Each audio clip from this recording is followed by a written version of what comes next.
So there's a subject that I have discussed, but not in great depth, not in great detail, because, well, it's sus, it's suspicious. Like, there's this show, Operation GCD, JJ Vance. There's a very active, boisterous community of live streaming commenters.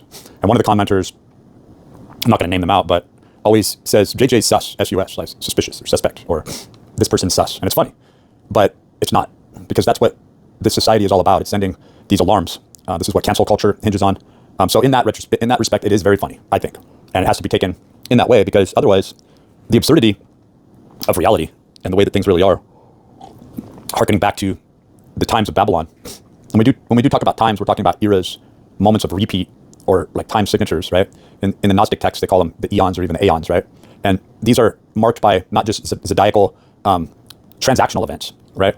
Where there's a give and take, a flow with the energetics of planetary bodies, right? And light exposure. And right now, Crow 777 is posting again, not just doing these 2-3 minute bumpers on YouTube, but actually doing live streams. And it's interesting. I mean, the only thing that brought him back is that people are, is that YouTube is suddenly not being so discriminating against the esoteric or arcane concepts in a community, which is why I'm doing this video.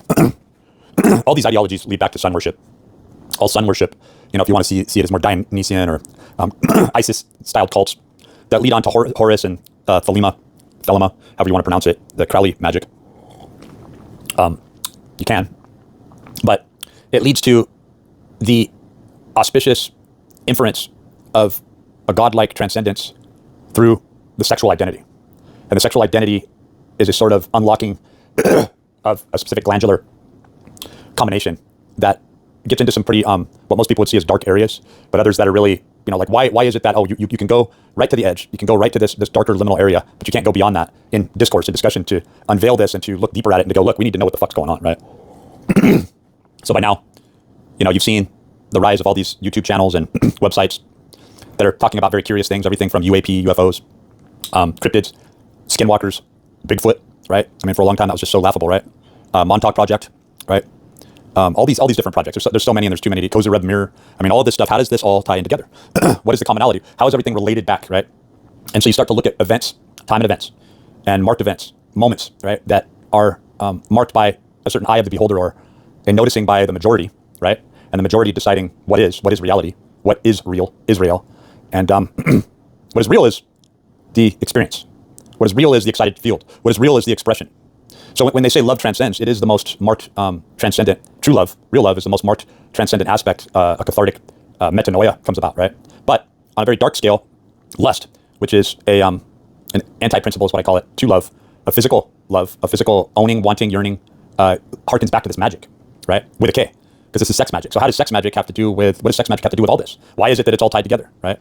Why is it that this idea or this concept of the Sophia takes on, or the Mary of that's worshipped and upheld in very high regard, high esteem by the Catholic Church, right? And leads into the monarchy and the autocratic system, right? When you start to see how the kings and the queens on a chessboard move, and the fact that you are either thinking that way very strategically, very temporally and carnally and corporeally, or you are, or love has definitely made its mark on you, and you have made your mark on the world, the Welt, the Weltanschauung Krieg, right?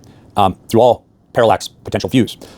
So all of this, dare I say, mystical art, right? That stretches toward the mystical. When we look at the artwork of the Rosicrucians or the Knights Templar, meaning the Masons, and all the other factions that are involved and branch off. Too many religions, too many sects, and too many derivations to name. And that's exactly the way this whole Illuminati force works. So the occulted aspect has to do with this. And that is that the female anatomy has something that the male anatomy does not have, okay? Yeah, I mean, you could say a uterus, and you could say a vagina, and you could say legitimate developed breast tissue, even though that's kind of subjective. But there are certain aspects to the female form that really look much deeper, cause us to take a much deeper look, a much deeper view into the bioengineering proofs, right? And I would say that the fact that a dolphin has a clitoris makes a really big difference in a dolphin. In fact, if you were to look at any being, especially man or man-woman, woman as a whole, knowing that the clitoris is an organ that is placed on and inside and infused within the human form to produce pleasure, and that by through this connection, through the piezoelectric system, that is the human nervous system that activates the glandular system, you then have this trifecta, but there are four, and there are always four, but it only takes three. When we look into Zerath's law, Zerath's proposed law with thermodynamics, we see that, wherever there are two bodies that are with this concept of chaos or entropy constantly kicking up, and there's nothing to cause the flux or the agitation to abate, right? The only thing that harkens toward, breeds toward equilibrium is there's a third body now produced from the prior two bodies that are now in equilibrium. So this is really how the premise on how a lot of these cults do their rituals, in sacrificing their firstborn, in drinking the blood and eating their firstborn, and even bringing the child. It's much like the whole Nazi conceptualization of raising a dog and teaching a dog as a member, as a family member, as a friend, as a comrade, as an associate, as a spiritual bonded relationship. And this Nazi ideology, and it's not just Nazis, but it's a Naziist type of propaganda, to sacrifice that animal, to sacrifice that dog willingly, willfully, and to willfully sacrifice the dog in expression of being in a power position and being above that animal. What places you above that animal with this comradeship is that you would do that you would use deception, that you would go a step beyond. And so this is embedded in the feminine wiles, the feminine way. And now this femininity is an integral aspect of how our society works. Men aren't men when they go to work. They're not allowed to be men. They're not allowed to express. In fact, it's illegal to express the male quality. Women can express the male quality. They can express assertiveness, outright gruff boldness, in-your-face boldness. They can even take a position where they can get closer into another person's sphere or space and even point their finger and get away with it. And if there is a physical retaliation against it, she will use her feminine wiles. The court system is set up so that it will recognize this and give. So even if somebody is punished, the punishment is minor. Okay, and punishment isn't what you think. Punishment in a legalistic aspect, the Black's Law Dictionary, really harkening back to the Theban alphabet, the witchcraft alphabet, gets into a lot of other areas. And this is dark, deep, occulted shit. And this is the premise, the gateway to how this works. Because sexuality, okay, is the gateway. But in that system, if a person is persecuted and they are ostracized and they are found guilty, they are being rejected by society. They are now persona non grata. They are the unwanted. But they are not the pariah. They are not the people walking around lost, spiritually lost, no home, no car. No, these people always have a meal. They always have a roof over their head to their last day. They always have a vehicle. They always have everything they need. But they are rejected and they are accepted by. So that is what these occult rituals are. Is there is a taking leave from society, no longer esteeming the average plebeian, the swarm of proletariats as the eye of the beholder, your eye of the beholder, but to embrace a higher order, a higher form, a higher sense of pleasure, a higher sense of risk, a higher sense of sacrifice, a higher sense of responsibility, right? So that's why these people are given responsibility, and an entire team will step in to help them out. And you'll back up, scratching your head, you go, but she completely fucked up. She completely fucked it all up. How is it that she's doing it, right? What's going on here? And then all these little boons are coming from all these areas, from all these people, flocking in, assisting. Sometimes without a word, they just show up and they assist. They let her off paying rent, they let her off this charge or that charge, right? And pretty soon, you're looking at it, scratching your head going, what the fuck's going on here? Even so much that if you were to take all of the prime directives, the state directives that oversee the penalized prison system, right? Penalized, right? Penalty, you understand? So when you back up and you see the penile system, right? That is what man would have you do in man's reality, and how the female and the female pleasure, pain principle, that which brings forth life, the Ouroboros, the snake eating its tail. This is all we know of life, but for us to get more of life, it involves the worship, the sun worship, the activation of this energetic capacity, which is to tie in the G-spot, a sexual pleasuring erogenous zone, the clitoris, manufactured, engineered, made for pleasure. Why does it exist? You could say that it's a shrunken down aspect of a proto-penis. You could say a lot of things, but when you start to look at the engineering, that's exactly what it begins to look like. Why, right? Why? And when we start looking at chakra energies, the HPTA, or in this case, the hypothalamic pituitary ovarian axis, right? Follicular stimulating hormones, luteinizing stimulating hormones, right? Menses, when you start to look at the calendric cycle, the tie into the zodiac, right? It starts to make a lot more sense. And there are other areas that are activated that become heavily involved in the production of and the existence of the female orgasm. And there are more than one, right? There's more than one type of female orgasm. So when the Shemuel, when the avatar, when the activating aspects of energetics through the physicality of orgasm and the different types of orgasm bring about an energetic gateway or pathway to through a transcendental aspect of another reality, a reality that's kept in occulted circles. You could say Dionysian circles, right? Tantric circles. What yoga and the mind of yoga really represents. What sun worship and the Catholic Church and the Black Pope and the Ninth Circle are really all about.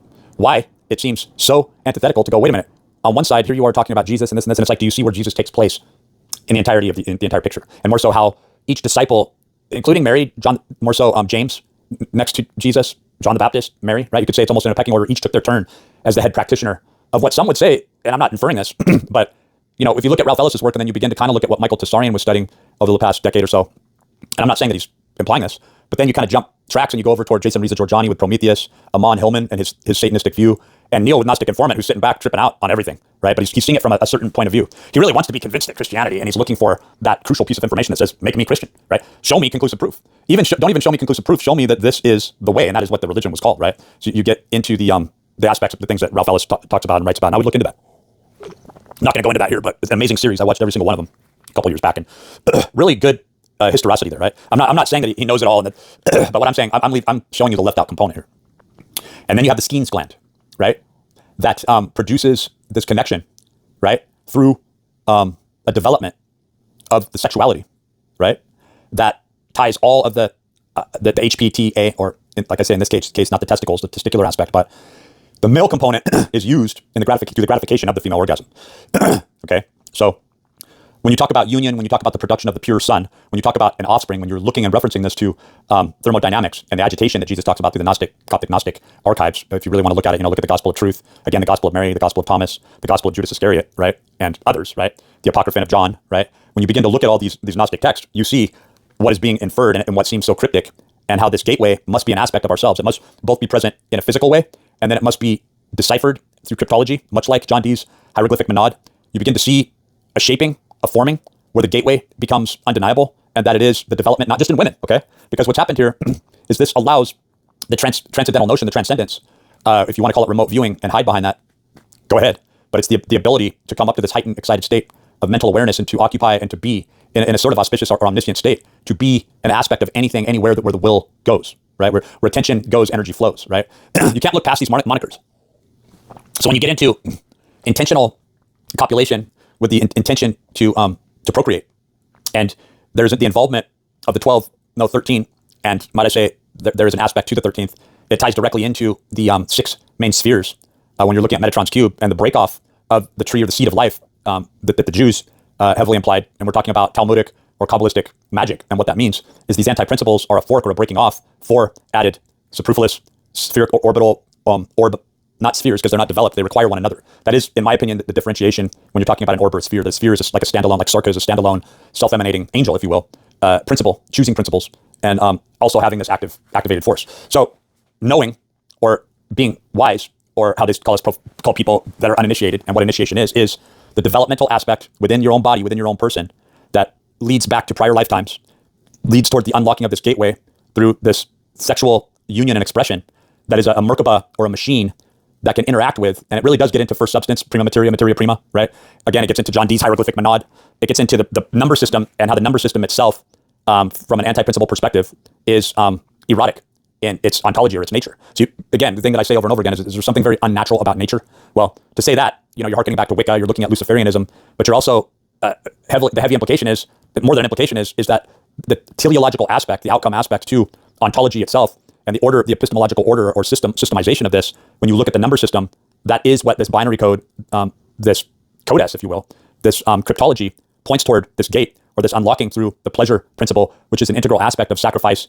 And if you were to think of, I'm not telling you to stay in the state of mind, but because it's very important that you be the not only the observer and the operator, but that you take a command position, at least within yourself. On the outside, we all appear to be supplicating, right? In fact, it's expected to go across the country and to talk to somebody who reminds you 100% of your cousin or somebody that you knew that you just left, and that there is, everything's a strip mall, everything's so ubiquitous, and there's nothing unique about any place that you go to, any experience, right? That this banal, mundane aspect is, in fact, a magic mechanism that is being used, the sheeple, right? That as long as I live in society, I can't talk about this. As long as I live in society, if I do understand this or imply that I understand this, I'm suspect, right? I'm pariah, I'm suspect number 1, right? I'm persona non grata, right? So, when we talk about, I was even thinking, I'm going to end it with this, but it's like, I was thinking I might want to start some sort of persona or some social media channel that's under the inference of the reference of bare minimum. And it's like the bare minimum, B-A-R-E, or are you bearing the minimum, B-E-A-R, right? And even more so a reference to the California bear, right? You have the grizzly bear, right? Even though there's no more grizzly bears in California, they're like Yellowstone. My son was telling me that fact, right? That all the bears are, in California are essentially like black bears, right? Even if they're brown. But, and I don't know how accurate that is, but I think there's some level of accuracy there. The bear, the light bearer, to bear the symbol, right? To bear the burden, right? So you have the female who's bearing the burden for childbearing, right? I mean, think about it. Bearings, the circular bearings, the bush and the bearing, the bushel and the bearing and the hub. the lubrication. I mean, all of this, the male and female component to the mechanics. When you begin to look at the cogs in the machine, there is no differentiation. We like to take the we want to take the prolific, heightened erotic aspects out of the number itself. But when we get closer to the male and female component, and even more so when you start to use like Randall Carlson dialing in mathematics, where you're breaking everything down like Dexter's Laboratory down into its minute details and how these spherical bodies interact with one another as cogs in a machine. Well, this is how it works. And so if you were able to imagine all this as spherical spinning energies, right, where you have the stimulation of the clitoris, you have the stimulation of the G-spot, you have the activated stimulation of the cervix, and therefore the skein gland, that it takes a specific sexual act or a sexual device to be able to bring about this gateway activation that activates what becomes a four-square gateway, right? And so this ties directly into the endocrine system, the number value, the 9 layers to the human body, right? You could subjectively say 7 glands with the HPTA, right? You could say that in union with this, that the intricacy and the intricate aspects of the number 9, the number 11, the number 13 being a cherished state that does not exploit, right? You come to the precipice of this and you choose love, right? And so it also gets into the number 23, where there are all these implied, really mercenary type details that are just found in, like I said, the eroticism of numbers, number combinates, and also forking, right? Where you have the 6 main principles, which is 7, and where there's 7, there's 8, right? Because you have the 6 main spheres that we find in the Fibonacci or really the golden mean or phi phi sequence when we're looking at water molecules, when you're looking at a number of different things, right? When you're looking at solfeggio notes, a lot of the work that Len Horowitz does. And then people get lost. They get lost in this because they go, well, what the fuck's this all about? And they look past the most crucial and critical physical aspect that is constantly being done. The gateway is constantly being left open. We're constantly being hearkened by this witchcraft, right? This witchcraft energy, and that's exactly what it is. And it gives total power to the feminine mind that wields this. And, it's not to say that warlocks aren't completely involved in this or that there are not high-level warlocks, but at the top of the heap, you have the female, which is this witch, leader, general, I mean, however you want to esteem Hathor, or Mother Circe, goes by so many other names, or the depictions of Lilith, at the Red Sea, or Eve, right? It's in all of them. And once it's active, they're an active part of the feminine force that is the driving force behind life, Ouroboros, childbirth, pleasure, pain. She decides, right, what is involved in society. She decides how she is going to have her pleasure needs met. She decides, right? So when you wonder, you scratch your head, like, how are these crazy ass bitches getting away with this, right? And I'm not talking about every single woman, but the aspect is if that trifecta that leads to the skein gland operation, which is to milk, to offer a substance, to offer a water, to offer a mechanism that is akin to what they refer to as the female ejaculate or squirting, right?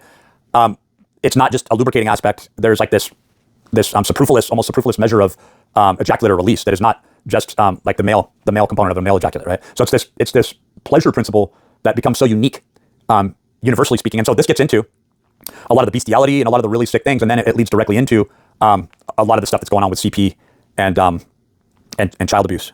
And you can only leave your mind to speculation. So Babylon was hell. We live in a constant state of a static portion at the gate of hell.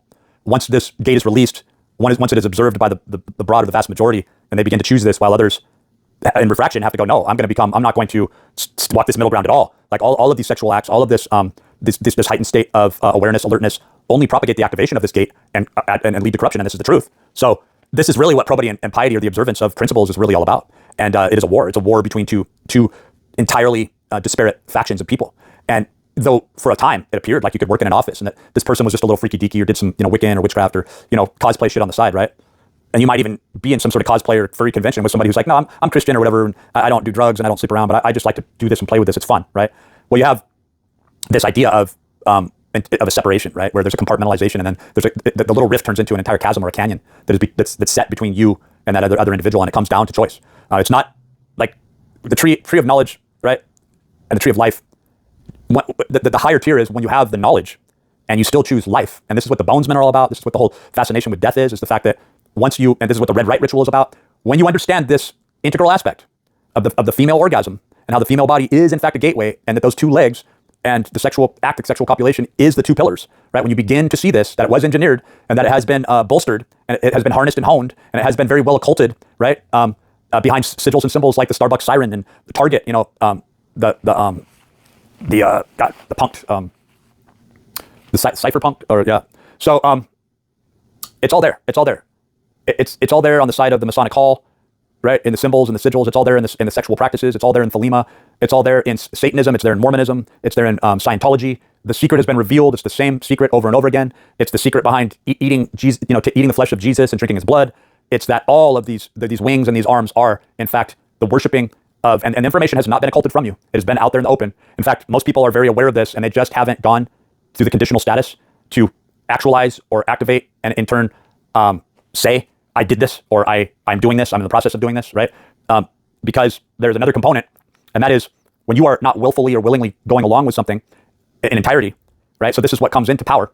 This is what hints at power. This is the display of power, is those who willfully and willingly look at the steps that are in the number system, the carnal corporeal number system. I say the pi-based mathematics, right? Yeah, and very much meaning so, as opposed to the phi or the phi-based mathematics, right? So you have this Ouroboros, you have this rhetoric, you have this flat time, and they want to exist in flat time, come back through flat time, have their titleship in flat time, and the ones who have the power are the ones who willfully and willingly sacrifice their own children. They have a religion. There is one religion of this planet. There's one religion that the people follow, right?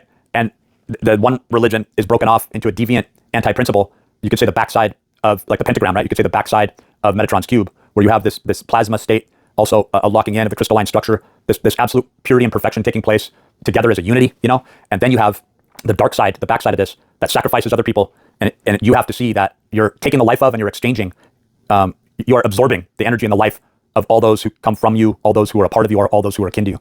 So look at your family members a lot closer, and don't look past this. Take this very seriously when people are talking about being practitioners or just merely suggesting their religion or looking at certain religious practices and just shuffling it off. But you feel the dynamics, you feel their energy, you know that something else is going on. Well, this is what's being done in the shadow world.